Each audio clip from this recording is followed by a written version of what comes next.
course, inspect the day after the storm some of the catastrophic impact in places like Fort Myers Beach.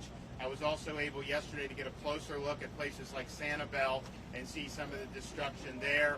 You know, you look when you're flying over on helicopters in some of these other communities, you look, you know, a lot of the homes seem fine, but, you know, you don't know how much water that they had just when the storm was hitting. And I know some of those communities, you know, had a lot of flooding that happened. So there's going to be a lot of work that needs to be able to do to be able to salvage people's homes. But if you think about what's happened here starting this morning, I mean, obviously this stuff was pre-staged. There's 7 pods like this opened in Lee County, 3 pods opened in Charlotte County, handing out food and water. And this is less than 48 hours from the storm leaving our state. It left the state Thursday afternoon, Thursday evening. And so these were, and there's going to be 20 open by the end of the day. Usually this is a 96-hour evolution, but here, because of the pre-planning and pre-staging, getting it open much better. In Inglewood, we've delivered 1 mega generator that was able to bring their water system back online. We are supporting operations for 3 different hospital systems to make sure they have the services they need. We're also supporting operations with 3 logistical staging areas and 3 base camps throughout the region. We have called in the Army Corps of Engineers at the request of the counties to help with damage to the water system. And I know that some of this is Lee County water utility, some of it may be municipal. Bottom line is the Corps is working with all of those groups. I know they're meeting again today to figure out what the best way is to go forward. Clearly, having those core services like the water and like the electrical are really top priorities after the life rescue mission. And so people understand that. If you look at what's happened with some of the power restoration efforts, we've had over 55% or 54% of the power that's gone out due to this storm has been restored. And this is a storm that left the state on Thursday afternoon, Thursday evening. So less than 48 hours after the storm leaving, over 54% of all people that lost power have power back. You're seeing those numbers rapidly improve in most parts of the state. Obviously, when you're talking about here in Southwest Florida, some of the areas that were most affected, like Sanibel, like Pine Island, those are being serviced, I think, by the electrical cooperative. Got a brief from the county. I guess they started repairs, you know, this morning, and so hopefully there's not a lot of structural damage. But, you know, I've spoken with FPL, and they obviously have a lot of infrastructure, and I've asked them, hey, if these cooperatives need some of the know-how and need some infrastructure support, will you provide it? And they said that they would provide it. And I think it's not just FPL that'll do that. I think Duke and some of the other big utilities will as well. So well, you've seen progress be made in Charlotte and Lee on the power. I think that's mostly been on FPL sites. And so hopefully they'll be able to get some progress on some of the county or some of the cooperative sites going forward. We're happy to have nonprofit partners like World Central Kitchen, Red Cross, and Salvation Army. They've already done 70,000 hot meals and will be doing more. We are working with the telecom companies. You know, they have surge resources in here, these portable towers, some of the other things to be able to help with the connectivity and get everybody up online. And we hope that that'll work very quickly, and I think there probably will be progress. We also were working with Elon Musk and Starlink satellite. So they're positioning those the Starlink satellites to provide good coverage in Southwest Florida and other affected areas. We have with me, where do I have the, do I have it? So here are the Starlinks that we're going to provide for Lee County. And so what this will do, so they have satellites that beam down, but you can't just get it on your device without having things like that beaming it to the public or beaming it to whatever. So those are going to be really for their use at the places that are offering the emergency response so that they can be fully hooked up and can get online if they need to go. At the same time, we are working with SpaceX, and we are expecting 120 additional large Starlink units to deploy to Southwest Florida. And so they've donated the costs associated with all the coverage. So we want to thank SpaceX and thank Elon Musk for that. a large device, you can put it in different areas in the community that are having problems, and they can get a 13-mile radius, and they can support over 1,000 users at a given time. So you're talking about over 100 of these. Not all will go to Lee, but many will go to Lee, Charlotte, if there's places in Collier, some of our rural counties like DeSoto and Hardy, they're offline too, to be able to do that. So that will help bridge some of the connectivity issues, and we think that that's something that's very, very fun. So we're happy to be able to hand this out to Lee County. I delivered some to Charlotte, and I know we have some for the surrounding counties as well. And we're also going to give for search and rescue and this type of response. Unity Fiber has provided free broadband access, and Verizon has deployed drones to assist with additional cell coverage, and that will also help assess damage and expedite recovery efforts. We mentioned the power situation. If you look outside of Southwest Florida, you've had really strong comeback, and Floridians who've been around for a while remember some past hurricanes. People all over the state could be out for weeks at a time, and so you've had millions restored. I think you've had about 1.5 million restored just since Thursday evening when the storm left, and so that's really good, and that's because there were 42,000 linemen staged and ready to go. They're also being serviced by the Waffle Houses feeding the linemen, and we appreciate that. We appreciate the community reaching out and supporting these folks who are there. You take connectivity for granted. You take for granted you flip a light switch and you get what you need. Well, it's not so simple. You need people that are tending to that infrastructure, and the hurricanes reveal that. So we are appreciative of the folks who've come from all over the country to assist with this, and we're going to continue to do it. As of right now, you got about 73% of Lee County without power and 77% of Charlotte County without power. The county that has the most without power is currently Hardy County, and that is 88% without power.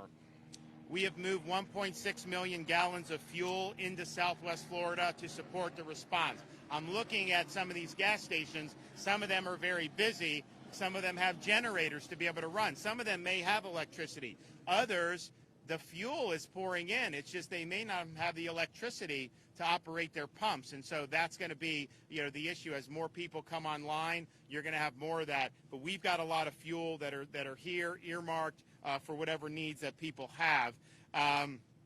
We have over 1,300 people on the ground for the Florida Department of Transportation.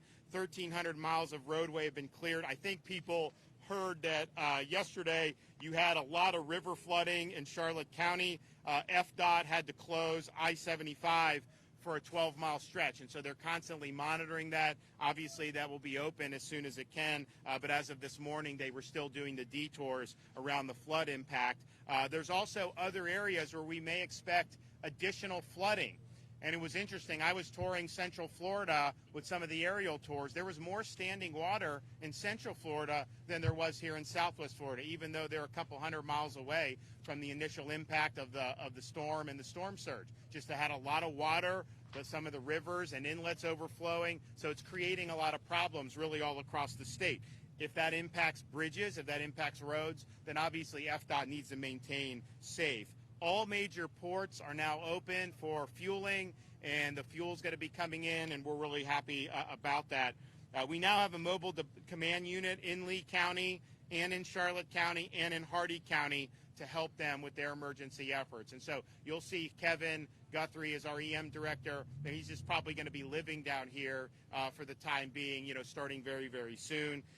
FEMA, of course, has activated individual assistance. For those in need of help recovering, you can visit disasterassistance.gov or call 1-800-621-3362. So far, 87,000 people have registered for FEMA.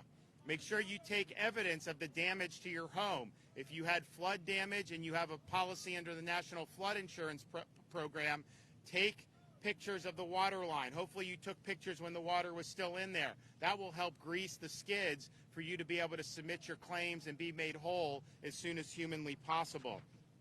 We're looking, and we'll have an announcement very soon, to have disaster recovery centers set up, certainly in Lee County and in Charlotte and likely in many other counties. And as part of that effort, you can go. You don't need to go in for FEMA. You can do a lot of this online, but if you have questions, if you're not getting what you need, there'll be the people there to assist you. We'll also have folks from the state of Florida there, and then Jimmy Patronis, the CFO for the state of Florida, is setting up insurance villages so people can come in and meet with the carriers and make their claims. It's interesting, just looking at around the state, we probably suffered more flood damage than wind damage. You look at like a Charlotte County, they didn't get the storm surge they anticipated. They did get wind damage. You did obviously get wind damage in Lee, but I think if you look at some of the communities, you just had a rising water, and that was really the thing that was most devastating, because you can have a home that can withstand hurricane winds. Maybe there'll be some damage, patch it up. When you got a torrent of water coming in, there's really nothing that you can do about that. So that's going to require a lot of flood claims being filed. People are going to have to rehab that and hopefully get their proceeds from the flood program very, very quickly. Really proud of the First Lady for her efforts, spearheading www.floridadisasterfund.org. They launched this basically the day after the storm, and they've already raised more than $20 million to help relief efforts for people. And obviously a lot of that is going to be done right here in the state of Florida. And so we're really excited about being able to help folks in a variety of ways. I was talking to some of the motorists coming in. They had questions for me about FEMA. Like, FEMA told me I couldn't get this last time or whatever. FEMA is, it's a bureaucracy, and they're going to go by whatever those regulations are. So you may have needs that don't fit into one of their wickets. So FloridadisasterFund.org, working with these private groups, can help meet needs of people that would not be covered by FEMA. So it's an important complement to what the state and these communities are doing overall.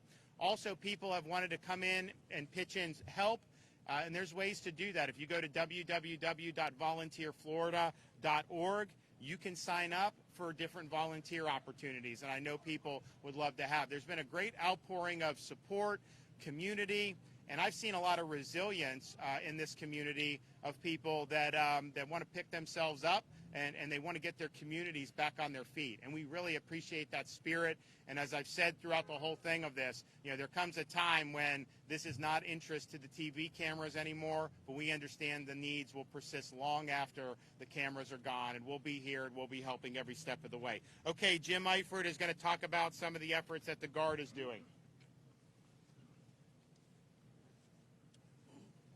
I'm bringing with me Brigadier General Sean Boyette, who is the Joint Task Force Florida Commander. He's been the Command and Control Center node up in Camp Landing, North Florida, controlling all of the resources throughout the state. As obviously Lee County, Collier, and Charlotte have become a center of significant concern, we are continuing to migrate more forces down here. We currently have about 1,200 Florida National Guardsmen. We'll probably be increasing that in the coming days to more than 2,000. Again, just to get that presence in the streets, make sure that there are no looting or crime waves that could be part of the natural disaster. And then also assisting with the additional creation and expansion of the pods that we currently, these points of distribution like you see behind us. So I'm immensely proud of the Guardsmen who have stepped up at a moment's notice to be a part of this effort. And I'll pass it over to Sean if he has any other words. As the General mentioned and the Governor mentioned, augment some of their outstanding comments. We look forward to continuing to provide service to our community. These are your community soldiers. Each and every one comes from a community within Florida, and they're proud to serve their fellow Floridians. So with that, I'll turn it back over to the Governor. All right, Cecil. Thank you, sir. Good afternoon. Cecil Pendergrass, Chairman of the Lee County Commission. First, I'd like to thank the Governor and the state and the federal agencies working with us. This is the plan that's been in place for a year. You're seeing it all come together. We're one team here. We're all working together. Again, I'd also like to thank my colleagues, Commissioner Hammond, Commissioner Sandali, Commissioner Mike Greenwell, and Commissioner Kevin Wayne. We've been working together. The county's put this plan together for the last year, preparing for this worst-case scenario, and we've seen that happen here. Today is a perfect example of that plan to come together. We're going to have 8 pods open today throughout Lee County to provide water, ice, and food to our residents here in Lee County. So make sure you please follow us on our social media. Call 211 for any more information. Again, my most concern right now is everybody needs to stay patient right now. Like the Governor says, we're going on day 3 after the hurricane. The most important thing right now is stay patient and work with their agencies here locally. Thank you, Governor, and all your staff. Yeah, thank you. Okay, Dane Eagle. Well, I want to thank the governor for his leadership. Being from Southwest Florida, of course, this has been incredibly hard to watch from afar. Obviously not as hard to deal with it and go through with it. But I've got a mother in Matlacha Isles and a family in Cape Coral and Fort Myers. And we were telling them early on, evacuate. And they're thinking, we've been through Charlie, we've been through Irma, this is going to be fine. And obviously this was different. This was a water event. And sure enough, they got flooding. They're safe, thank God. I know their families that are dealing with worse. But the rest we can rebuild. And that's where DEO comes in. And thanks to the governor's leadership, we've been activated since we knew this storm was going to be coming upon us. We've been in the EOC daily, working with our business partners across the state, and they've been activated with us. Publix, Lowe's, Walmart, ATT, U-Haul, Uber, you name it. They've all been putting their best foot forward to help people, and we're helping them in real time, looking at supplies, looking at closures, making sure people can open and do what they need to do. And we're going to continue doing that so that people have what they need. Two things I want to leave behind today, thanks to the governor's leadership. One, businesses. They're going to be looking what's next. I know right now it's recovery, and now it's going to be how do we get back up on our feet. I need every business out there, and spread the word, please. Go to floridadisaster.biz, floridadisaster.biz. We are doing a simple survey. We need to collect information so we can decide what to do next. The details of that survey are going to help us dig in and work with our federal partners and, of course, our resources at the state, thanks to the governor, to make sure we can help people get back on their feet. So please do that today or in the coming days as soon as you can, floridadisaster.biz. I can't stress that enough. Number two, just moments ago, the governor announced that disaster unemployment assistance is available to all who need it.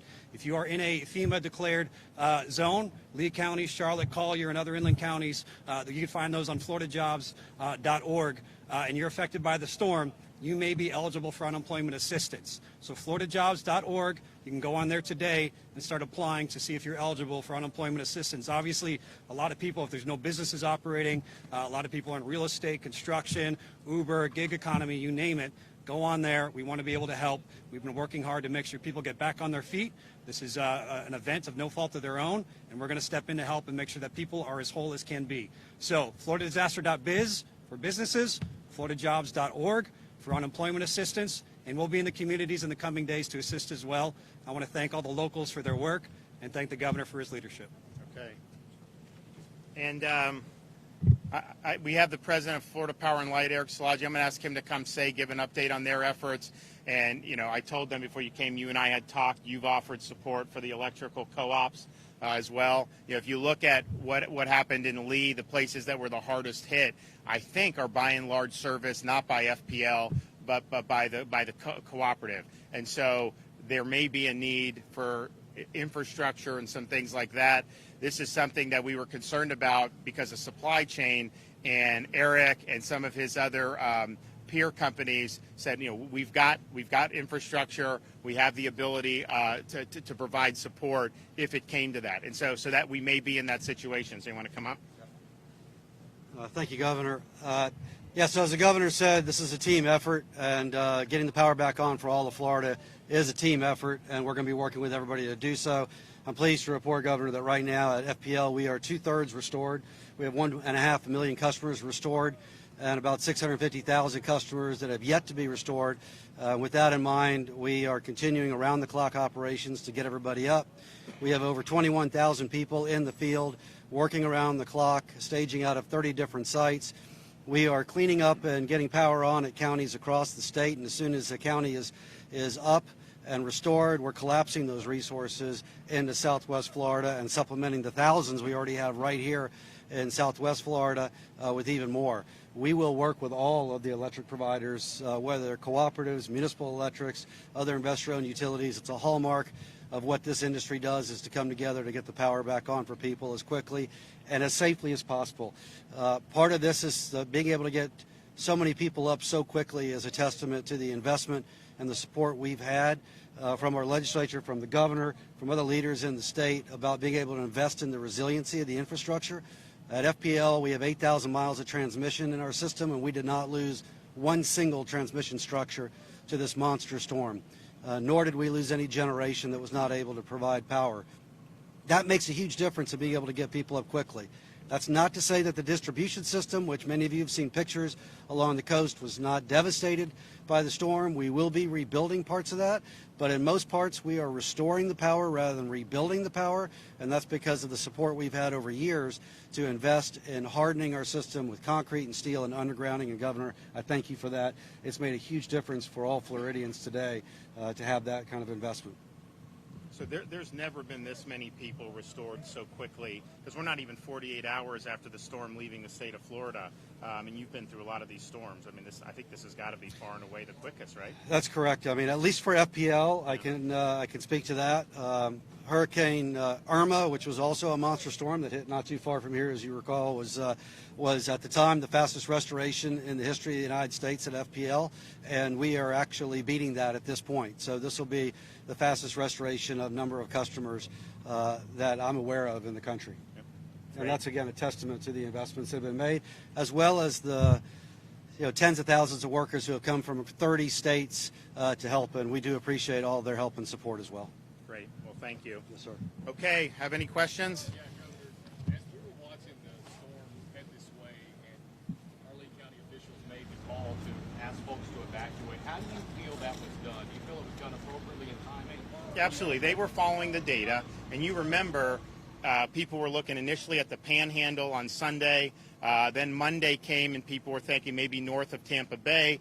When we went to bed Monday night, people were saying this is a direct hit on Tampa Bay, worst case scenario for the state.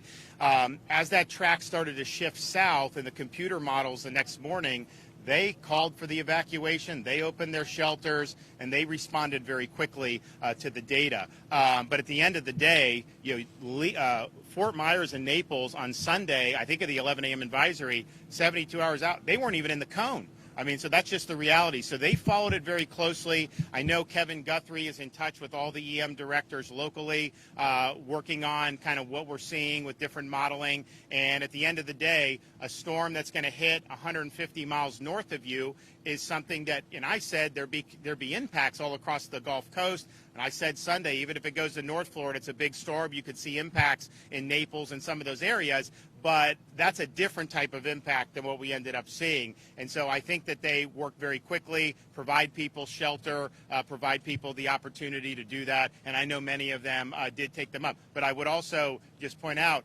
you had people evacuating from Tampa to Southwest Florida. I mean, that happened because of how they were following the track of the storm. Yep. Governor, two major concerns for people, obviously running water and then gas. Do you have any information on, whether the state is going to help restore running water, and then when we could be expecting gas deliveries here? So what we've done on the water, they identified the break, I think, the day after the storm. They requested the state enlist federal support. So we got the Army Corps of Engineers. I think that they made the request at like 3 in the morning on Thursday. Army Corps was here from Jacksonville Thursday afternoon. That's a 6-hour drive under good conditions, as you guys know. So they're there. They're working with not just the county water utility, but some of the other municipal utilities to be able to do that. And we have National Guard engineers available to help the Corps if they need it. And I know General Eifert has a lot of folks there. So at the end of the day, troubleshooting that is really significant, because once you get that going, everything else can really come to life. Even some of the power, you can do the generators, but you need that running water just for basic sanitation. So we're happy that the Army Corps responded very quickly, that they're on it, diagnosing it, hopefully offering a solution as soon as possible. The fuel, as I mentioned in my comments, there's fuel available. It's coming in from the ports. The gas stations that have power or generators typically are offering gas. I think there's just a lot of gas stations that are offline from that, and so the pumps aren't going to work if you don't have the electricity. So I think it's probably more of a power issue than it is a fuel supply issue. And now that all our ports are open, you're going to see more fuel coming in addition to all the fuel we have staged here. We've got more fuel staged here than we've probably ever had for a storm before. Okay, we'll be back tomorrow. We'll see you guys.